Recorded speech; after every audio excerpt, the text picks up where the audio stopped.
Recentemente eu terminei de assistir a série O Clube da Meia-Noite na Netflix e eu fiquei pensando sobre alguns assuntos e eu queria compartilhar aqui com vocês. Eu nunca fui muito fã de histórias de terror, principalmente quando eu era mais novo. O meu negócio sempre foram animações, histórias de aventura e fantasia, e principalmente contos de fadas. Mas conforme eu fui crescendo e perdendo medo de assombrações e coisa do tipo, ou pelo menos um pouco do medo, eu comecei a me interessar mais pelo gênero de terror. Independente de serem séries, filmes ou livros, ou até mesmo quadrinhos, se tivessem essa pegada mais sombria, acabava chamando bastante a minha atenção. Fossem histórias de assombrações clássicas, como Invocação do Mal, ou aquelas que resolvessem explorar a vastidão do universo, como é em Alien, eu consumia todos praticamente, mas nenhum desses acabou entrando nas minhas listas de obras favoritas, embora Evil Dead tenha chegado bem perto. Nenhuma obra conseguiu cativar e prender a minha atenção por tempo suficiente para que eu quisesse reassisti-la, ou para que eu ficasse pensando sobre ela durante muito tempo. Até que durante a minha viagem de formatura do colégio, eu dei uma chance para a série A Maldição da Residência Hill, produzida para Netflix pelo Mike Flanagan. E aí, tudo mudou.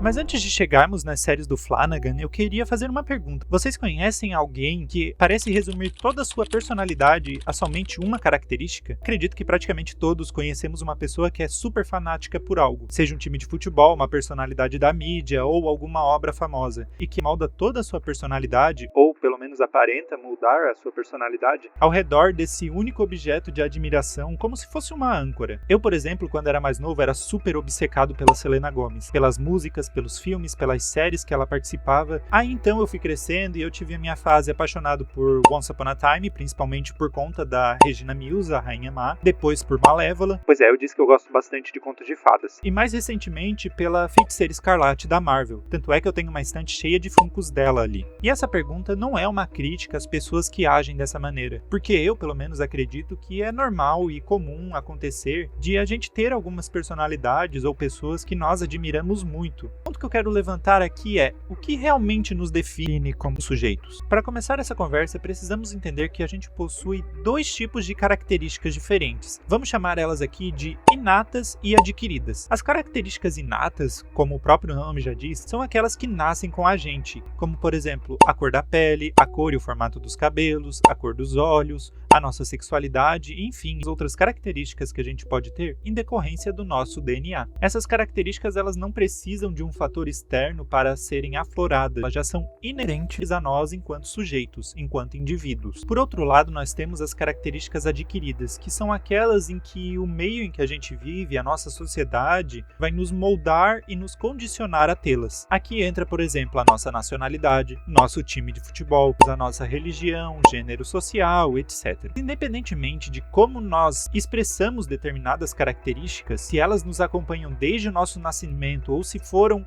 adquiridas conforme a nossa vivência, todas elas trabalham juntas para formar quem somos, nos tornando indivíduos únicos no mundo. Imaginem o seguinte, imaginem uma colcha de retalhos, costurada com inúmeros retalhos. Alguns são maiores e chamam mais atenção, enquanto outros são menores e passam despercebidos por quem não olha por tempo suficiente. Esses retalhos são as nossas características, adquiridas ou inatas, enquanto a colcha somos nós mesmos, indivíduos completos formados por diversas características. Cada um desses retalhos carregam inúmeras histórias, sejam elas formadas com essas características ou que se formaram por conta dessas características. Histórias que podem ser grandes como livros ou pequenas como poemas, tristes ou felizes. Nossas características e histórias nos tornam praticamente um almanaque ambulante, ao se reunir todas em uma única vida, em um único ser. Praticamente nos torna uma bíblia, digamos assim. E com todas essas variáveis, eu me pergunto, é possível que a gente possa ser definido com apenas uma palavra? Como eu disse, é claro que vão existir características que vão se sobressair às outras, aquelas que nós mais demonstramos, que nós mais expressamos para o mundo. Algumas podem até mesmo ser motivos de vergonha, mas nenhuma delas vai nos definir por completo. Nós somos seres complexos demais para sermos definidos apenas por um fator, e assim como nós, também são as histórias.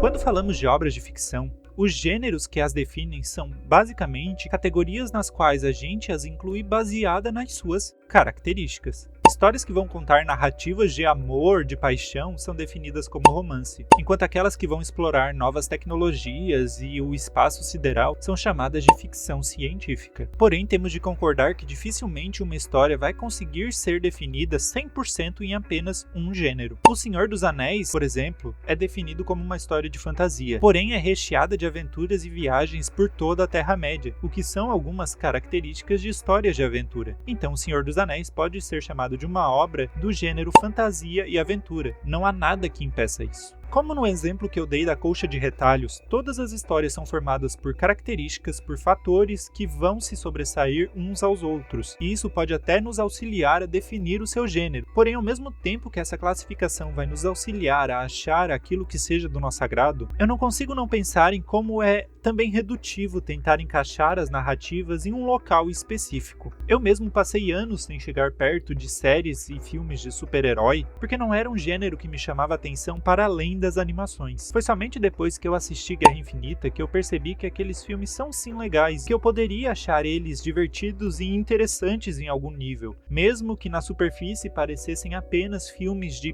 bonequinhos. Foi por volta dessa época também que eu decidi dar uma chance para o gênero de terror. Porém, ao contrário do que aconteceu com os gêneros de super-heróis, o terror já não chamou a minha atenção logo de primeira. Quando eu era bem novinho, o terror parecia uma desculpa para tentar assustar as pessoas de forma gratuita, sabe? Apenas uma desculpa para fazer uma caricatura de um demônio ou ser sobrenatural para assustar quem fosse assistir esses filmes ou séries. Ao contrário do que eu percebia dos demais subgêneros da ficção, que para mim pareciam que estavam sempre se entrelaçando, sempre interagindo um com o outro, como eu dei o exemplo do Senhor dos Anéis, que é uma história de fantasia e aventura, o terror sempre me pareceu um gênero que ficava isolado dos demais, às vezes interagindo com suspense, mas parecia uma categoria completamente fechada em si, do seu próprio universo. Além de, claro, de ter o fator medo, porque eu ainda era muito jovem, quando eu via uma obra de terror, eu imaginava algo pobre, feito sem carinho, sem profundidade nenhuma. Porque uma história baseada somente em um gênero nunca me pareceu algo realmente interessante de se assistir. Foram filmes como Alien que me chamaram uma primeira atenção para esse gênero, porque já envolvia um outro subgênero que eu gosto muito, que é a ficção científica.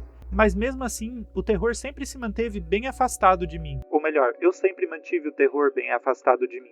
Porque não tinha uma similaridade muito grande com outros tipos de obras que eu já consumia, que normalmente envolviam histórias de romance. Porém, tudo isso mudou com a chegada da Maldição da Residência Hill na Netflix.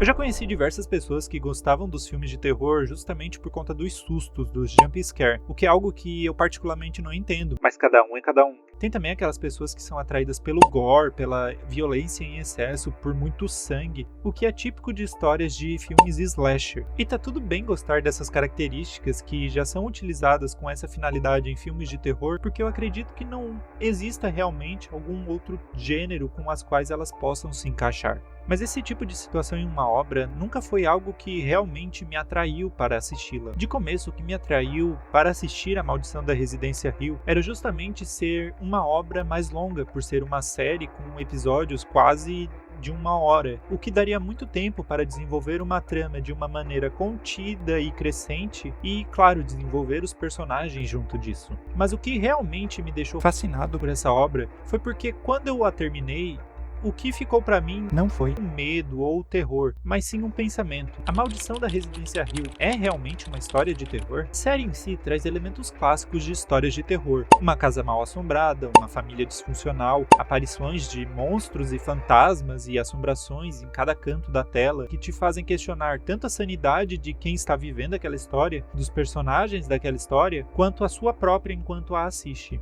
Mas no fim, a minha conclusão é que A Maldição da Residência Hill não era uma história de terror. Ela era uma história sobre luto, depressão, superação, mas principalmente sobre amor. E com a chegada da segunda temporada dessa série antológica que o Mike Flanagan produziu para Netflix, que foi A Maldição da Mansão Bly em 2020, o que eu já tinha sentido na Maldição da Residência Hill somente se confirmou, porque aqui novamente nós temos uma história com os tropos clássicos de uma história de terror, que são uma casa mal assombrada, uma família disfuncional, crianças agindo de modo estranho e, é claro, assombrações aparecendo em cada canto de cada quarto. Porém, no fim, A Maldição da Mansão Bly também não era simplesmente uma história de terror. Ela falava muito sobre luto, sobre superação e também sobre amor. O que me deixou fascinado por essas séries do Mike é que enquanto a maioria das obras de terror pareciam sempre colocar os seus filmes num pedestal inalcançável por outros subgêneros, principalmente pelo romance, ele resolveu ir completamente contra essa rota e criar uma história que tivesse muito mais envolvido valores humanos do que sobrenaturais, enquanto ainda conseguia contar uma história de fantasmas. Com certeza pode não ter sido o primeiro a fazer isso e também não vai ser o último, mas foi o cara que conseguiu demonstrar para o público geral que uma história de terror, uma boa história de terror, não precisa se resumir ao suspense, aos sustos ou ao gore. Mike Flanagan nos mostrou que uma história de terror pode nos causar diversas emoções além do medo, algo que Hollywood até então parecia não se importar ou simplesmente não conseguir desenvolver. E isso vale para todas as séries que ele criou para a Netflix. Clube da Meia-Noite, por exemplo, vai falar sobre amizade, aceitação, superação e também sobre amor, enquanto Missa da Meia-Noite vai nos trazer uma mensagem de fé, uma crítica sobre até onde o extremismo religioso pode nos levar e, é claro, sobre amor. Talvez a mais diferente de todas seja A Queda da Casa de Usher, que não vai se focar tanto em temáticas sobre o romance, mas ainda assim vai nos trazer algumas reflexões sobre herança, honra e também uma crítica política na sua trama. Todas essas obras se enquadram sim na temática de terror e horror, mas elas não se deixam consumir por esse gênero como a grande maioria o faz. Todas elas, sem exceção, vão falar sobre o amor, seja o amor romântico, o amor que a gente sente pela nossa família, pelos nossos amigos, ou num aspecto mais geral, o amor que a gente deve ter pela nossa vida. No fim, Mike Flanagan é um excelente romancista escondido sob uma capa de horror, o que tornam as suas histórias simplesmente icônicas. Eu gosto de pensar que, assim como os contos de fadas são em sua maioria uma história de amor sob uma perspectiva de fantasia, as histórias que o Mike Flanagan adapta para as suas séries são histórias de amor sob uma perspectiva de terror, que as tornam uma joia rara em uma imensidão de outras obras desse gênero. Assim como uma pessoa é formada por diversas características, uma boa obra também o deve ser. Todos nós temos algo que tememos, que amamos, que nos causa tristeza, alegria ou qualquer outro sentimento. Como eu já disse, sempre que eu ouvia sobre histórias de terror, sempre me pareceu um gênero muito avulso, muito distante de qualquer outro subgênero, principalmente aqueles que se consideravam mais positivos, digamos assim. Graças ao Mike Flanagan, eu percebi que isso tudo que eu sentia, na verdade, não passava de um preconceito meu. Era apenas eu julgando o livro pela capa. Nesse caso, os filmes pelo gênero. Quando olhamos para as séries feitas pelo Mike Flanagan, é possível perceber todo o esforço que ele empregou para adaptar essas obras, porque, para quem não sabe, todas as séries dele são adaptações de livros e contos de terror. E ao mesmo tempo que ele tentava modernizar essas histórias, trazer elas para uma perspectiva mais atual, ele também tentava ao máximo honrá-las, tornando-as mais profundas, muito mais densas, cheias de camada. É possível ver a sensibilidade, o significado por trás de cada casa mal-assombrada que ele produziu, por trás de cada personagem e até mesmo por trás de cada fantasma que aparece nas cenas. Flanagan, ao contrário de muitos, não tratou o terror de maneira isolada em suas histórias. Ele incluiu na sua narrativa de maneira natural, como se sempre estivesse estado lá, porque ele sempre esteve lá, mas a maioria de nós não o percebíamos ou apenas o ignorávamos. Com a maldição da Residência Hill, Mike Flanagan abriu novas portas para o terror, desbravou novos horizontes e eu mal posso esperar pela próxima produção dele, que é sobre Carrie, a Estranha, uma das histórias mais famosas de terror de Stephen King.